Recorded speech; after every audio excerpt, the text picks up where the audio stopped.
Perfect. Okay, so we just wanted to go ahead and open up. If anybody would like to say hello, this is. I think two people have their. Everybody has their video up, and two people have their sound up. Yeah. So if you can undo that. Yeah, I can unmute all of you guys. Let me see if I can unmute. Okay, so you'll have to unmute yourself. It looks like it'll be on that bottom left corner. Okay, and your video will be in that bottom left corner too.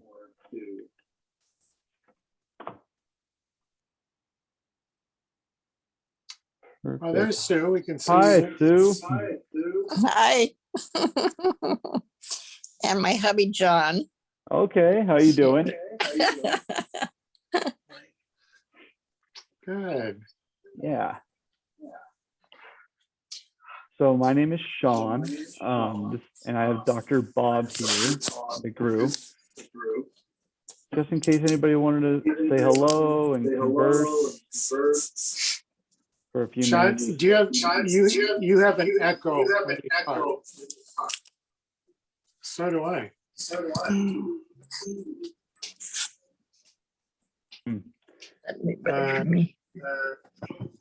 That usually happens when there's more than one device on in the same room.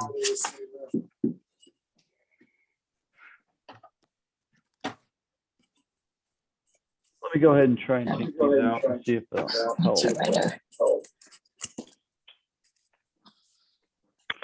It's all right.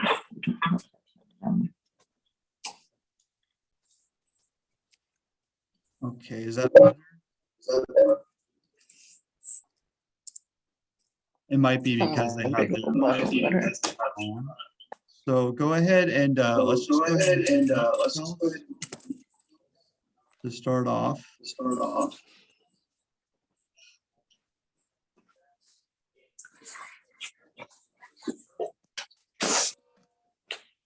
Hi there, Catherine. Nice to see you. Nice to see you.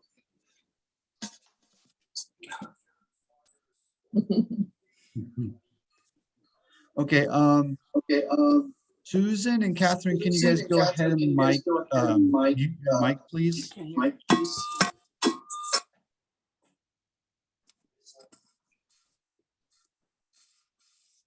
Thinking that might help solve it.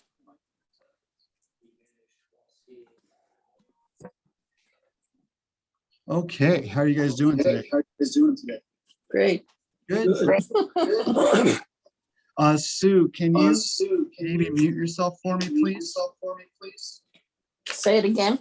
Can you mute yourself for me? Yes, I can do that. Same thing for you, Catherine, please, just because I think it's creating an echo.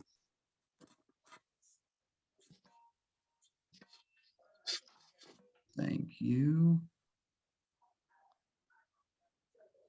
Okay, I'm gonna let a couple more minutes go.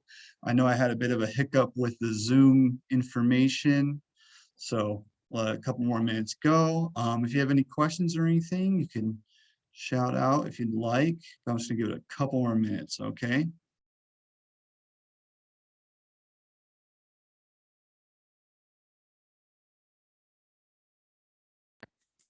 What is the most prevalent reason that older people fall? Well, there's a lot of different reasons, right? And we're going to go into a few of those today for sure. Muscle weakness can be one. Tripping hazards is a big deal, right? Dizziness due to medications and different reasons, okay? So we'll be touching a lot of bases on that stuff. Okay. We have a couple more coming in.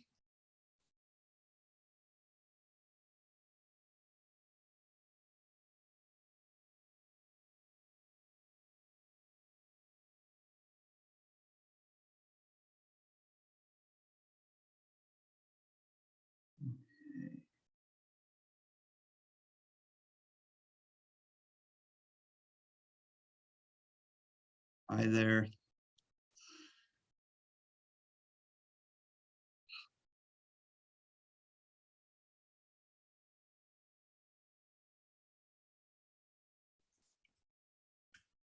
Okay.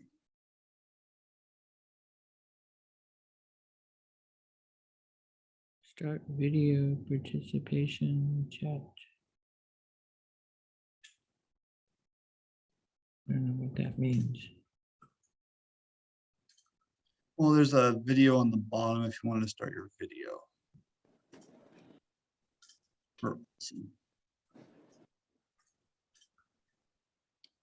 But are you going to talk to us? Is that it? Yep, I'm just giving it a couple more minutes for you guys. I'm just making sure. I know there's What's a- your name? What's your I'm name? Sean. My name is Sean. I am Okay, the that's nice. program coordinator for Dignity at Home program here, and I'll talk a Oh. little bit about that when I start. But I am the newest employee here now, so bear with me a little today, but I'm definitely working out the kinks. So I have a question, Sean. Can you see my face? Because I don't have a picture. no, I cannot. If you go to the bottom left corner, there should be a video button next to the mute button. Is that it? Yep, click that and let's see what happens.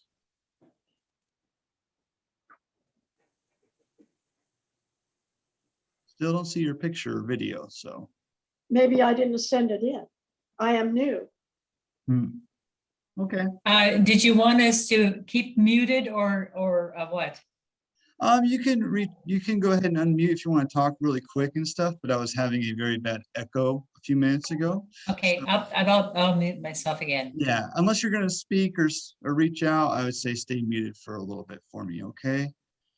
Just going to give it like one more minute because I know there was a mix up with the Zoom ID and stuff. So see if anybody else is in.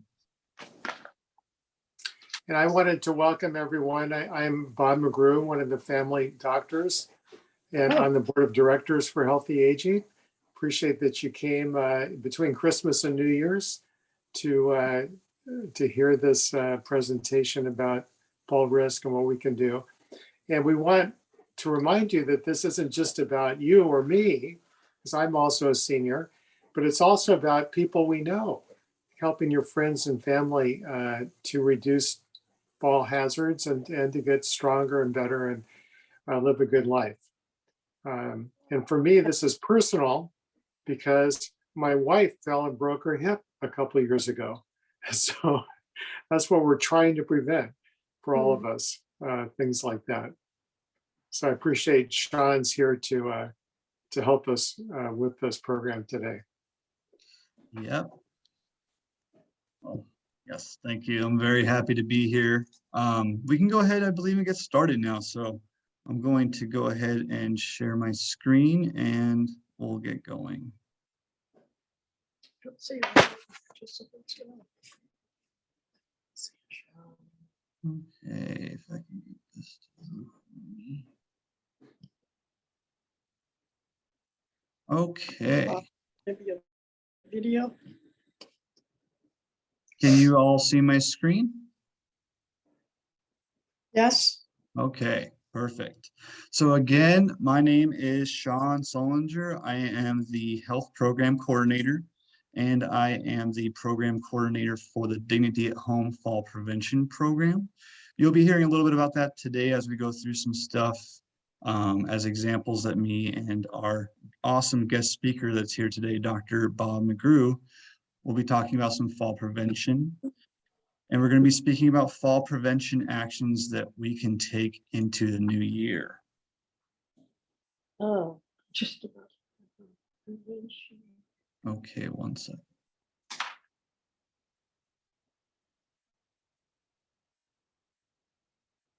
Okay. Ew. So, Recorded will be posted on your YouTube channel. okay. So let's go ahead and try to mute our mics while I do a little bit of the presentation. And if you do have questions, you can reach out or a little bit more towards the end, maybe. Mute your mic. Okay. Mute. So I skipped ahead a little bit, sorry. So just as a heads up, this recording, this video is going to be recorded. It will be posted on our YouTube channel, the Healthy Aging Association website, and on our Facebook page. If you do feel uncomfortable at all being recorded, please feel free to turn off your I camera. don't have a face. So, Okay, and this is from Healthy Aging Association. We are a nonprofit organization. I'm sure you all are pretty well aware. Our mission is to overall help older Americans live longer, happier, healthier, more independent lives by promoting increased physical activity, sound health, and nutrition practices. Okay, and fall prevention is just one of the biggest things that we do want to touch on. Okay. Mhm. So we're going to go ahead and talk about a little bit of some statistics here, okay? The goal of fall prevention actions is to reduce your overall risk of falling. So each year there's 3 million older adults that are treated in emergency rooms for some sort of fall injury. 3,300,000. 3 million. And 1 out of 5 falls are a result of some sort of serious injury. And each year around 300,000 adults are hospitalized due to hip fractures alone, right? So more than 95% of our hip fractures are caused from some sort of a fall. And I'm sure you've heard before, hip fractures are a very dangerous, very important thing to worry about. So this is all from CDC website. The fall death rates in the US have increased 30% from 2007 just to 2016 alone. Okay.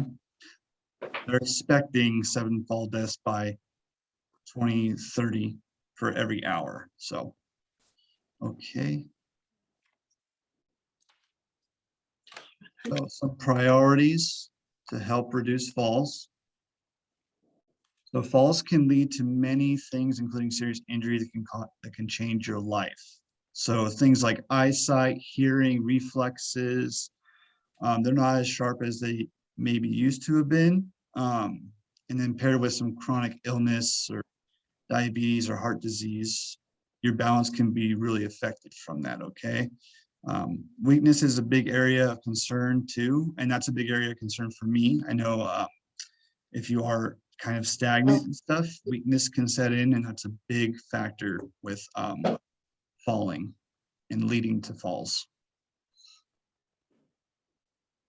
So what are some of the things that you can do to have a safe 2022? So these are some things that we can potentially look at and check out to see what we're going to head into, and to overall give you guys a safe new year and start the year off strong. Okay, so some things are going to be safe proofing your home, which would be a really important thing to do. That's part of my department with the Dignity at Home Fall Prevention. To make sure you're using your assistive devices like canes and walkers, some things like that. Another big point is to talk with your doctor about medications that can make you dizzy or affect your balance. Regularly have your vision and hearing checked. Yeah. Overall, be aware of your surroundings, and if you're able to exercise without causing injury, just exercise safely. And we'll touch just a little bit about that one towards the end, okay? And then we have a picture on the right here showing some installations that can help with showering and bathing and stuff like that. And that's one of the biggest areas of concern with falling too, is the bathroom. Okay. So is there a grab bar in this photo? What would you guys say? Do you think that this would count as a grab bar? It would work, You think it would work? It would help support you? You don't think that sort maybe of. this isn't built for supporting the weight of a person? Yeah, Right. no. Right. Too Yeah. small for one Too thing. small for one. Yeah, it's pretty small. It can It's not braced. not support. Yeah. Perfect. So this picture on the right now is the same Yeah. bathroom with the installation for a grab bar. Now that would be something safer to grab onto to help yeah. support you. And there's a few other accessories in here. Okay. So this is not a grab bar. It's like a towel rack kind of a thing. Okay. So be careful when if you do use that, try not to. Is this a grab bar? The one on the right here, this is, Yeah. Yep, I have one. Okay, perfect. Yeah, that's just safer to use. It's going to support you better. You don't want it to give out on you when you're getting in and out of the shower, and then you can potentially have a serious fall.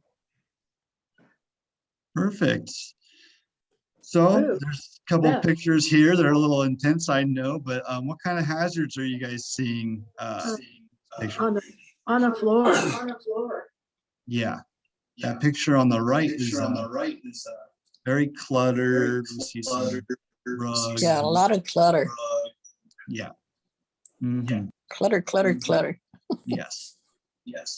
And the bathroom on the left, like it's tight to squeeze by. Uh, That's one of the biggest issues. Mhm. Okay. Yep. Okay, so another hazard. Would this be considered a hazard? I don't know what is it. It's just a shower floor without a bath mat. I Needs a bath mat, Yeah, needs a shower mat, yeah. yeah. Ugh, Mhm. okay. So non-slip bath mat reduce the risk of falls, right? Correct. And Sue, sorry, but do you mind muting yourself again? Getting it. Okay. Yeah, I know I asked you guys to speak and stuff, but I feel like I'm getting an echo from I- Sue. Sorry. I want you to talk and stuff though, but let's when you're not talking, we'll try to mute, okay? All righty. So some information just on non-slip bath mats and some toilet safety frame information, okay? These are some installs that my program does do with Dignity at Home.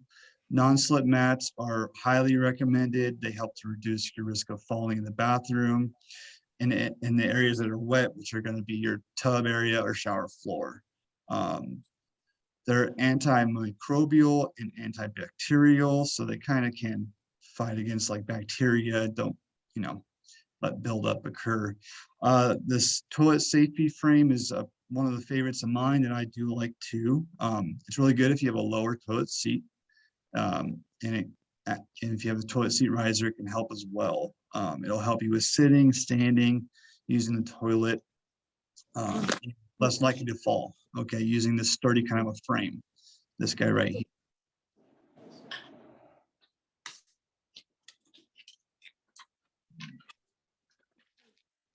So shower chairs. Shower chairs are a good tool to use too, right? So if you have limited mobility, if you get tired easily while standing.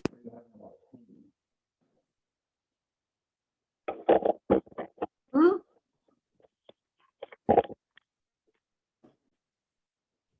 Can everybody hear me?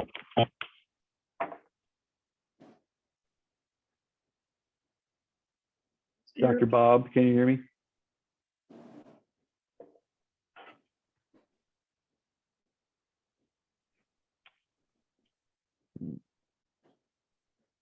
Hello, can you guys hear me or no? I can. Okay. Okay, good. So, Yes. okay, perfect. So there's a variety of different shower chairs and shapes and sizes that can help all different levels of mobility, right? There's even some that can I know for shower tub combos that can be installed that fold up and get out of the way and then come back down. It's sort of like a bench. Those tend to help a little bit too. So it's not in your way if you're getting out of the tub, you can kind of stand, fold it, and then get on out of the tub and stuff. And they can be covered by your insurance as DME or durable medical equipment. With Medicare Part B, it kind of can help you out. Maybe you get you that for free or a discounted cost or something of that sort. Okay, and then a big point that I like to reach out on to is light your way. So we just talked about the bathroom a little bit and stuff. Having dark pathways throughout your home can be very dangerous. So I think the pathway that people tend to use most at night is going to be going to the restroom. So what kind of ways do you guys think that we can help solve this issue of dark hallways, like going to the restroom? Having dark hallways. What ways can you solve? Put a light. Yeah, like putting a night light can help. Are there any other ideas out there? Hmm. No. Have a bathroom closer to your bedroom.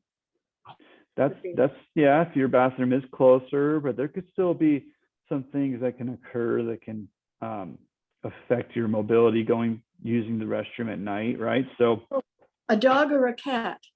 yeah, like your pets, right? That's a big point to point out, right? So your pets,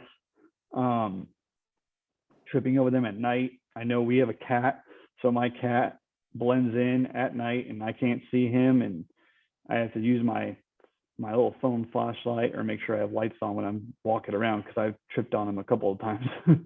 He's a sneaky little guy, so he likes to follow you around. So a couple other points would be just to make sure overall that your hallways are free of clutter before you're going to bed, if you can, right? So try to make sure that you have a nice, clean, clear path from your bedroom to your restroom. Like we spoke about, the night lights, they're really good for routes to the bathroom. You can get some at Home Depot that stick onto the wall. There's plug-in lights that plug into the wall. Those work well too. And they're, the technology is pretty good to where they know when it's now nighttime and they won't be on all day. Okay.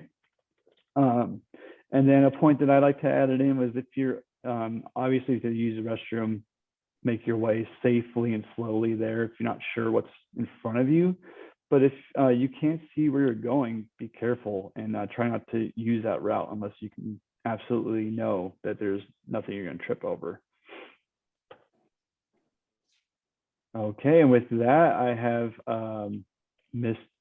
Dr. Bob McGrew with his presentation for you guys too. He has some points he wants to touch on for you guys. Okay, and I've got to unmute, so hopefully everyone can hear me well. As I said, my wife fell and very unexpectedly, but she tripped over something that was behind her as she was unloading a car from luggage. Somebody else had just put their luggage right behind her, and she backed up and boom. It was on a unstable. It was on a driveway that was kind of cobbled and a little difficult. So those kind of things can happen even when you're really in very good shape, which she was. And so we need to be a little more humble as we get older. Our balance center isn't as good up here in the head. A lot of times we're a little bit out of shape, not in as good a shape as we were before. So that's really where the matter of balance classes come in, that healthy aging does, because it helps to restore the sense of balance in some of our key muscles in people who've been debilitated, usually because of illness, or maybe have an illness like Parkinson's disease. So I want to, in addition to what Sean does for us with the Dignity and Health program that provides equipment, helps us be safer. Again, mention the Matter of Balance program for any one of us or our friends or our relatives in Modesto who need some help and have fallen or are going to be risky, for falls in the future. And you can contact Sean or anyone at Healthy Aging Association if you know somebody who could benefit from that program. We are starting the program again this winter, right now. It is now. Let's go ahead and go to the next slide. And what I wanted to talk about a couple of things pertaining to what we do as doctors that can affect you. And one of them is medications. So this is not just prescription medications, it's also medications that you may get at the pharmacy that are over the counter. So what am I talking about? Well, how many of us have ever taken a medicine because we can't sleep? Either because we can't turn our mind off, or maybe because we're hurting. I'd have to raise my hand. No, I've done that. So, yeah, some of the others of you may have done that also. So you may have taken something like Unisom or another brand name over-the-counter medication. And typically those medicines have what we know as Benadryl. Benadryl is the name of a medicine called diphenhydramine. So that's sedating. It's often used for allergy. And a number of our other allergy medicines that you can get in the store are actually sedating. So always think about that. If we're taking allergy meds, how does it affect you? I mentioned my wife already. Well, one of the medicines that affects her is not supposed to, make people sleepy. But she takes, I think it's Allegra, if I remember correctly, not supposed to make you sleepy at all, and she gets sleepy on it. So again, just we're all different, and it's important to monitor if medications make you sleepy, even if you didn't see that on the label. Narcotics, some of us take pain. I mentioned to my wife, when she was recovering from her hip surgery, she took medication at night, narcotic medication, to sleep for the first 2 weeks. It really is painful. They have to put your foot, drill holes in your bones to put the plate in to get the hip back together. And some of you have been through that, and but getting up to the bathroom is tough. So we made sure she had a bedside commode that was stable with rails to hold on to help prevent falls. So you've got to be thinking, how do I do this if I have an injury? And that may not be a broken hip. It may simply be a sprained ankle, a sore knee, but something that makes it difficult to get down to the toilet, for instance. And Sean could help us with that. If you have a problem getting down to the toilet, maybe it isn't medications, maybe it is, maybe it's another problem like a bum knee. We can get, or you can buy, they're not too expensive, at a pharmacy, something that helps you not have to sit so low in a toilet. It's called a toilet seat that goes over your toilet. So just something else to remember for you or your friends if they have problems. But to go through the list of medications, again, it's a long list of things that can make you sedated or impair your reactions if you slip. Sleep medications like Ambien and Restoril, also called Zolpidem and Temazepam. And I know that it's very confusing. These medication names are very confusing. And When I went to medical school, my American dictionary was about this far, about this wide, I should say. We had books back then. They weren't on computers, right? But guess how thick my medical dictionary was. It was that big. It was double the English dictionary. So we have a ton of different terms that are a little difficult.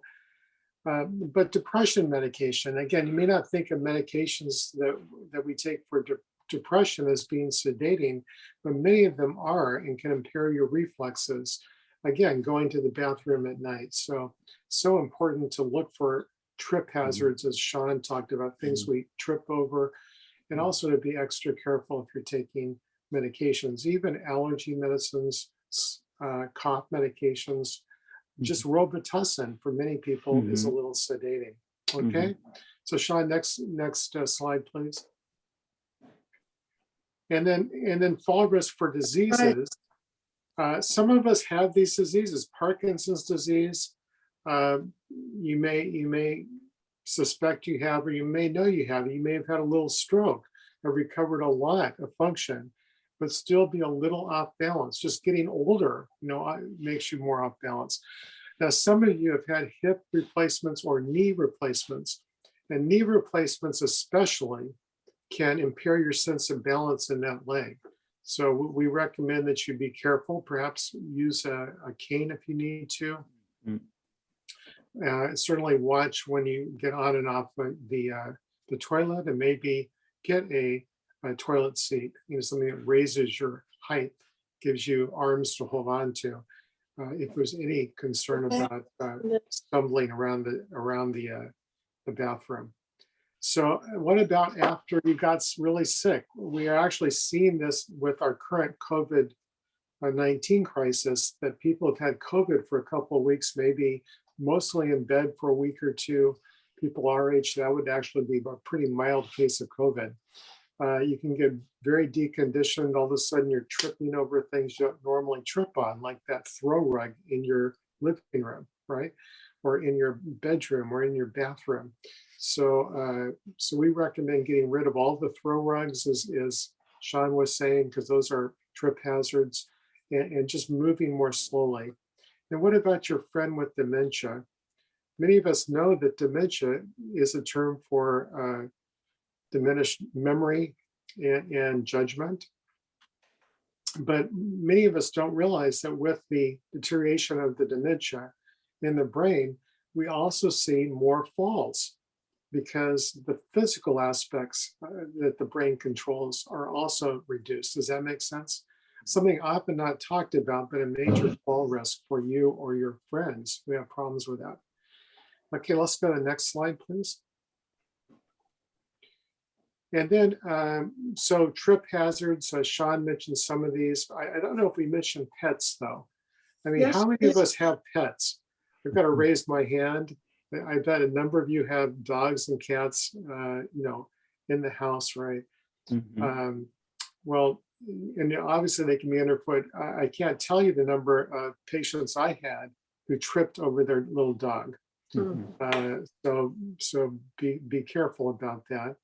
And then we talked about journeys to the bathroom. Stairs perhaps weren't mentioned. And ladders or step stools. I cringe every time my wife gets on a ladder, which she insists on doing. But fortunately, she's recovered a lot of function. But we have to be careful, and generally recommend never going to the top of a step stool or ladder. Okay, just the first rung only. To be careful. All right, Sean, let's go on. Good shoes. And Stairway chair. okay, so and then assistive devices. So the first thing I listed is something you may not think about, which is good shoes. Shoes can provide a lot of stability. And so often we're walking around in flip-flops, we're walking around in sandals. Really good to make sure your shoes are stable. Take the time to evaluate, are these shoes really helping me be stable, or are these too flimsy? And then reachers and grabbers, canes and walkers, wheelchairs and scooters, even stairway chair lifts are available, and we can take advantage of these things. One thing I did want to mention, you'll see on the bottom of this slide, is Society for Disabilities. They have a bit of a thrift store at their site on 8th Street in Modesto. Got the street address there.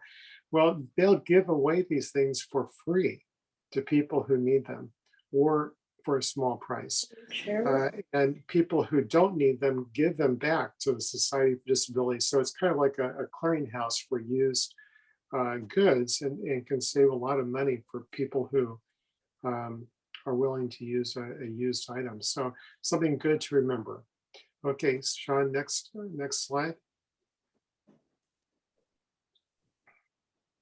So those are good. And we just wanted to kind of remind you what these things look like. Now, a grabber can really save your back and help you not to have to bend down and tweak your back. Also can help us if we're kind of reaching into if you're in a wheelchair, or if you get a little tipsy when you bend down to the ground. A lot of reasons for using a grabber. These are as little as $15. There's a variety of different kinds. You can get them on Amazon. You can get them at the drugstore. Next. Oh, by the way, I've got to tell you what I use the grabber for most. So I use a grabber. I get a little sore when I bend and twist. The thing I use it the most, we have big dogs outdoors. A lot of poop, right? I have to clean up every day. And I use a grabber for it. A grabber in a bucket can get it up off the ground without having to bend down to every pile, for which there's Mhm. several every day. So yeah, it will have imaginative uses. Now I would have a second grabber. If I used one inside, I wouldn't bring that outside grabber in, obviously, but they're so inexpensive, they're easy to get. Okay, you can see this is a four-pronged cane. Yeah, and you can see Sean circling the 4 prongs. This is a much more stable cane than the regular 1-pronged cane. So we do recommend considering this. This is a good one if you have to lean on a cane, or if you're on uneven ground. This is going to be more stable generally than a one-pronged cane. Next slide. Okay, and here's a wheeled walker. As all of us know, you can also get walkers without wheels. Wheeled walkers are for people who are going to put less of their weight on the walker, but just need something to kind of help them keep their balance as they walk through the house or the assisted living facility. So good thing to keep in mind. Don't forget to tell your friends or relatives when you see them being wobbly, hey, you know, maybe we should get you a wheeled walker, maybe we should get you a cane, because these really reduce falls tremendously. Next one. Okay, getting down to the end of my slides is the electric wheelchair. This is an electric wheelchair. Obviously, they can have non-electric. The non-electric ones have the big wheels that we can kind of push around as we use them. This one actually you can get from Walmart, and it's fairly affordable, something like $300. And this one obviously you can use outside the home. So something good to keep in mind. Even after surgery, you may want to invest in one of these or rent one. Okay, next slide. Just another example of a mobility cart. This one's called a mobility cart. Sometimes they're called scooters. This one obviously is similar to, you'll see people driving down the sidewalk going to the local store using the basket on the cart. So you can definitely use these inside and outside. Okay, next one. Okay, and this is something I just want to again remind us of. A lot of us don't live in single story homes. And there comes a time when some people may benefit from this. I know I had a father-in-law whose the bedrooms in his home were all upstairs. When he got to end of life, he didn't go upstairs for 6 months and had to kind of live in the den downstairs. And that's fine if that's what you have to do. But had they had a stair, an electric stairmaster, they might have been able to get up there with the electric. And this is called a lift chair, with the electric lift chair. So more costly, but something to think about for those for whom it may be needed. So thank you very much, and we appreciate. I appreciate your willingness to come and join us. And again, hope you think of all your friends and family for this message, not just yourself. Yeah. Awesome. Thank you, Dr. Bob. That was really good. So moving on to the next is a lot of great information there, right, from Dr. Bob. A lot of good things to consider. I like how he pointed out too, to make sure if it's not for you, then also for your friends too, or anybody that comes to mind. Okay. A couple more points that I did want to touch on was why having your vision and hearing checked. Okay, so having either vision or hearing issues can lead to falls throughout your house. So I mean, if you can't see where you're going, then you're probably at more liability to fall, more of a risk to fall. Hearing problems can lead to like a loss of balance. Okay, so things that can go on in your ears and stuff can lead to you feeling dizzy or losing balance and leading to a fall. And having overall both vision and hearing issues can just overall put you in a higher risk for falls. Okay, so we want to prevent that as much as we can. All right. a big point that I wanted to reach out to you Where are the to questions? was for area awareness. So staying alert is what Mhm. is one of the biggest things that's going to prevent your fall as well. So being aware of your surroundings. I know Dr. Bob touched on this a few times too, how his wife had tripped just going backwards, right? So it's being aware of your complete surroundings around you, and being aware of all the objects that can potentially hit your head on during a fall. So if you're around a close knit area like a bathroom or a hallway or something that might have like a bookshelf or something like that, just try to be mindful. If you are feeling like you're going to fall, right, maybe try to fall in a way where you're protecting your head and yourself Or from your- worse injury, right? So, okay. Now, so stay alert. So just again, reiterizing, so just watch out for preventive tripping hazards like trip cords, right? So like Ooh. electrical cords, right? So stay aware of your surroundings and just make sure that you keep clutter out of the way the best you can, especially with cords and wires. And I know those little wood pieces between rooms, sometimes people will trip on those as well. So just being very mindful of those, and you can have covers over the wires, and that can be a good thought. And then I just wanted to kind of go over a little bit more with like some potential areas to keep in mind. So what should we look out for in each of these areas for, let's say, your bathroom, your living room, and your kitchen? So for your bathroom, what do you guys think you should be aware of like not falling into, like things that you can hit your head on or anything like that? Spills on the floor. Floor, right? I mean, that can be one too. Your sink can be a big one. The toilet, if you're coming out of the shower, can be a big one. Stuff like that. What about your living room?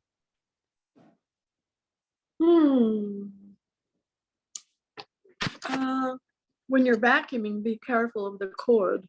Yep, that's a big one. That's a good one. The cord can get you tangled up, and you can, I know when I'm vacuuming and stuff, the cord always comes all the way off. So it's just this big cord. So just be very mindful you don't get tangled up with that. That's a very good point. Your TV stands, things like that. Any throw rugs, can't say it enough. Throw rugs that are in your hallways to the living room, or if you have hardwood floor and there's throw rugs, just if they're slippery or they kick up on you, just it's best to get a more secure mat. And same goes for your kitchen. A lot of times I go into these kitchens for clients' homes, and they are really slippery, especially on that tile in the kitchen. And I think that's a very big hazard. Okay. And there's a lot of appliances and shelves and everything that you can hit yourself on when you're going down too, if you are going to have a fall. So just again, being mindful of each area and everything around it in your home. Okay. And then I just want to touch a little bit on some tips if you would like to start an exercise program or just exercising in general. It's always good to check with your doctor, healthcare provider before you're starting an exercise program, just to make sure it's a good fit for you or what you should Excuse try to me. do first. Yeah. When are you going to start the indoor exercise program? The indoor exercise program, I'm not too sure when that's starting. I know there's a couple that I'll touch to at the end that might answer your question. But for right now, I do believe they have just the Zoom classes still. Okay, but they are trying to get them back in person. I'm thinking it's going to be next month or February. Okay.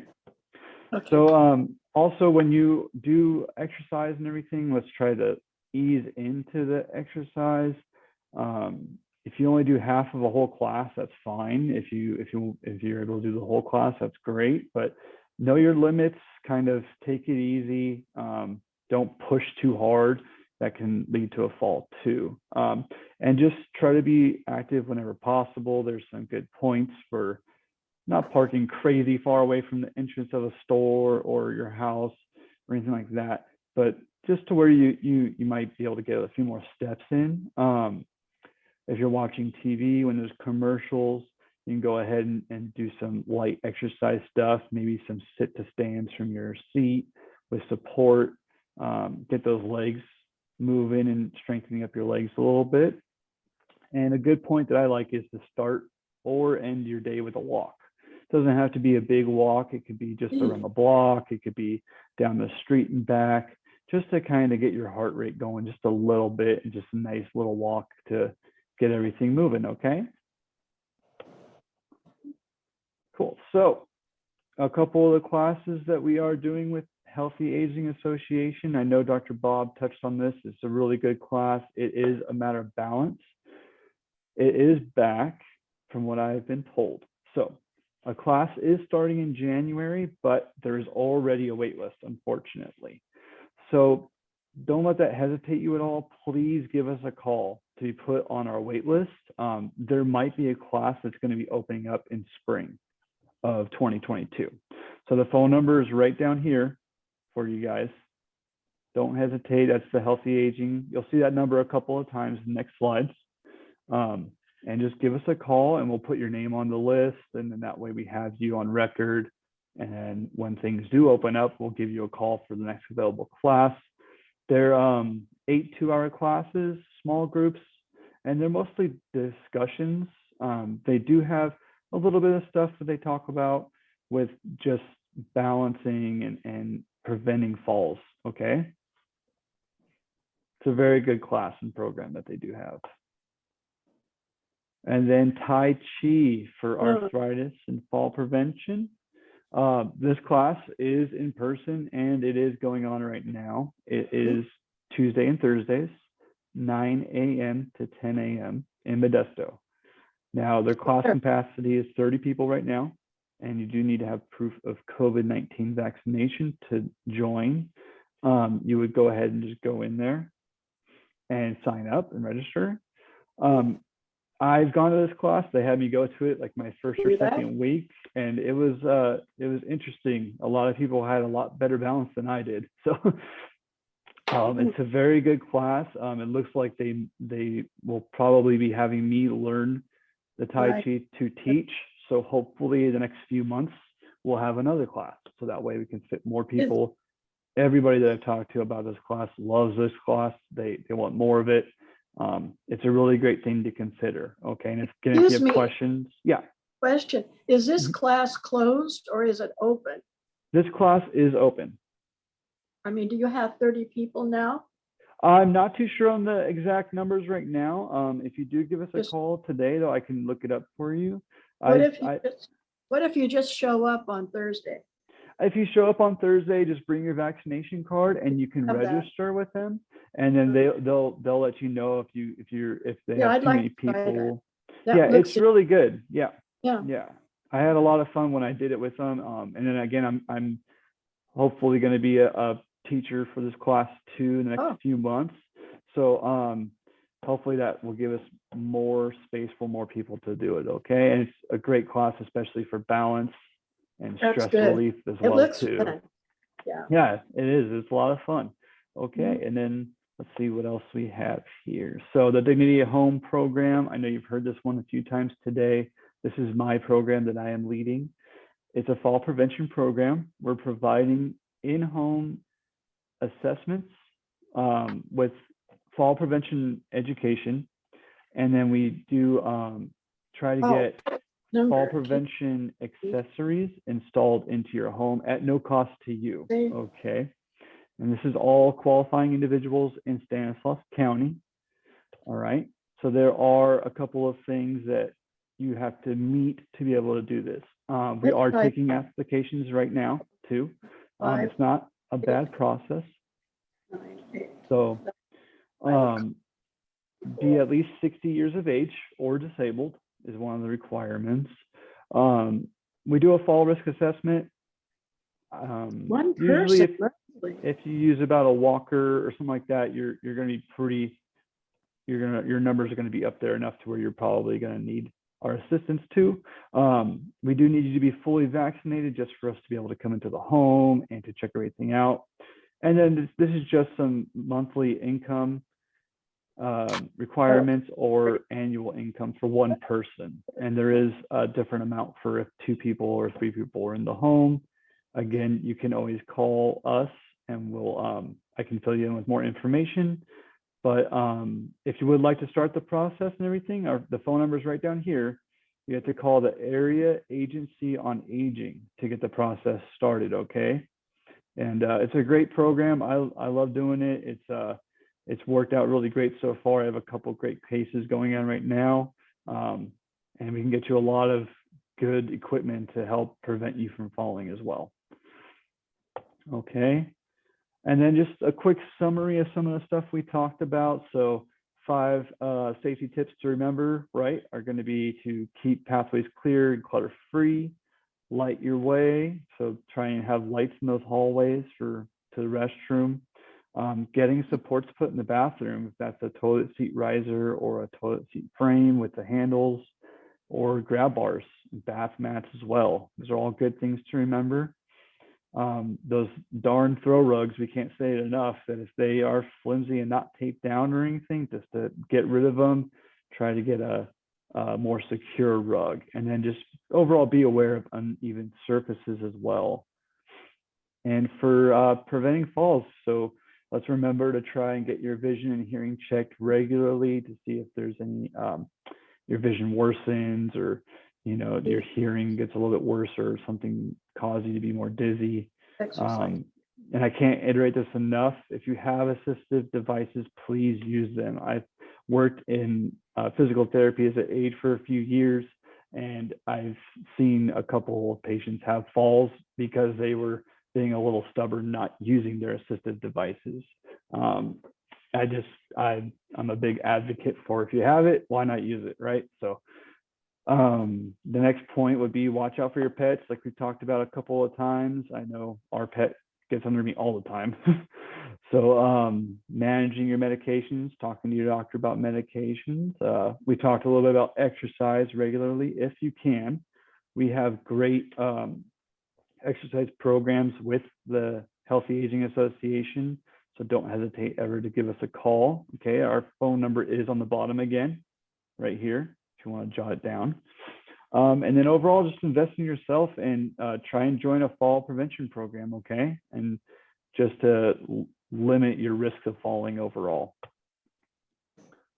And that's it for today. So next Wellness Wednesday is going to be the 26th of January. And we're going to do it at 11 a.m. And we're just going to do a Zoom format again from the comfort of your guys' home, just like we did today. And we're going to just discuss more ways on, mostly focusing on safe proofing your home. Okay. So that is going to conclude us for today. Thank you guys. I'm opening it up too, if you guys have any questions for me or Dr. Bob about anything you're concerned about, you can go ahead and reach out to us right now. And let me just stop sharing. Thank you. Okay. I could say one thing. Mm-hmm. Just don't be in a hurry when you're getting dressed. No, yeah, I understand. Sorry about that. If it went a little too fast. I had a lot of information for this class I wanted to get No, that's through not in what she's time. talking about. So what was that?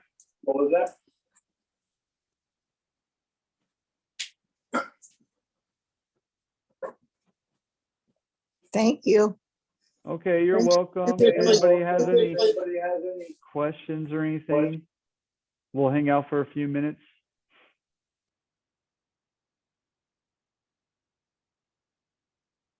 Well, thank you, Sean. I'm gonna sign off, and I have to get ready for, of all things, being a retired guy, I've got to go to work. But I go down to the Paradise Medical Office and supervise this afternoon. But very nice working with you. Very nice working with And you. we got through a lot of information. Yeah. I think, and I'm excited that also that a number of us, have friends and family who are potentially need some of this information. So we'll all be on the lookout for that. Okay, we'll talk to all of you next time. All right. Thank you, Dr. Bob.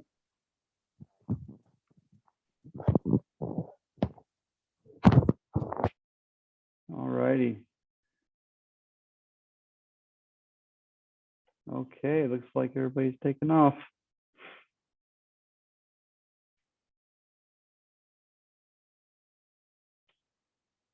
I'll hang out for a couple minutes unless you have a question or.